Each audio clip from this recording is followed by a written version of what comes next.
Tasmania's religious leaders and community organisations have penned a letter demanding the Premier stand firm on poker machine reform.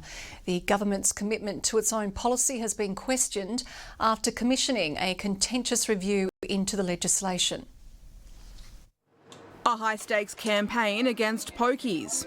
A dozen community leaders who've seen the harm gambling can do. We see the financial hardship, we see the domestic violence, we see the lives ruined and the relationships broken. The state government committed to reform 2 years ago, promising mandatory cashless cards with preset limits on what gamblers can lose. It's really important to have these cards in place down here as well in Tasmania, because the people that it's going to help are the people who are suffering in silence at the moment. Although the tech's already been rolled out at one of Australia's biggest casinos, Tasmania would be the first in the country to implement it statewide.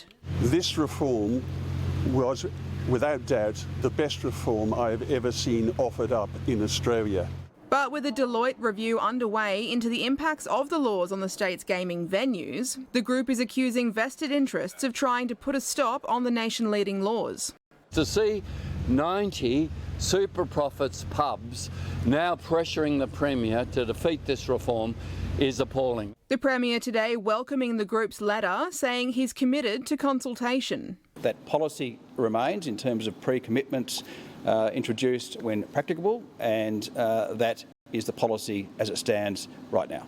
Independent Meg Webb joining Christy Johnston in calling for Parliament to recommit to the reforms when it sits next week. We need to see MPs step up, listen to the voices of community and make decisions that are right for Tasmanians. With more debate over the contentious issue, a sure bet. Annie